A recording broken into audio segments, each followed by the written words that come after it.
아이고, 우리 큰딸은 서울대, 작은딸은 연세대 나왔는데 며느리는 고졸이라니. 저는 고등학교를 졸업하고 작은 마케팅 회사에서 일을 바로 시작했습니다. 그리고 친구의 소개로 대기업에 다니는 남편을 만나 결혼을 하게 되었고 사업을 하시는 시아버지 회사에서 일을 돕게 되었죠. 처음엔 격리로 시작했지만 매출이 넉넉하지 않았습니다. 그래서 경영을 배우며 어깨 너머 배운 마케팅으로 회사를 함께 키웠습니다. 노력 끝에 회사 매출을 2억에서 40억으로 무려 20배나 올릴 수 있었죠. 하지만 시어머니는 여전히 저를 무시했습니다. 명절 때마다 듣는 말이었습니다. 그날도 역시나였죠. 우리 딸들은 명문대 나와서 대기업 다니고 심지어 니네 남편도 대기업 보내는데 넌 공부 좀 하고 살지 그랬니? 저는 아무 말도 하지 못했습니다.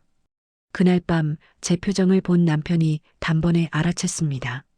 남편은 곧장 시아버지께 전화를 걸었습니다.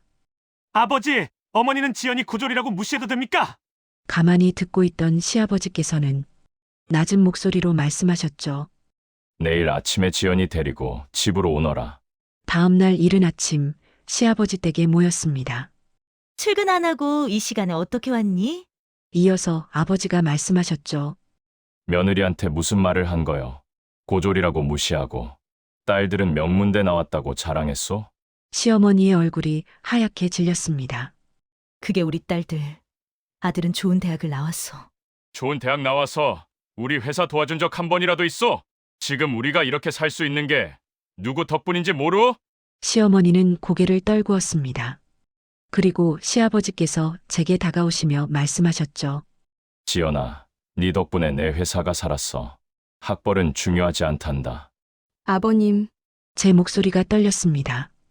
넌 우리 집안의 진짜 자랑이야. 그 말씀에 참았던 눈물이 터져 나왔습니다. 시아버지가 시어머니를 돌아보며 말씀하셨습니다. 학벌 자랑은 이제 그만하시오. 그날 이후 시어머니는 저에게 함부로 대하지 않으셨습니다. 학벌이 아니라 실력으로 인정받는 삶. 그게 진짜 성공이라는 걸 저는 그날 깨달았습니다.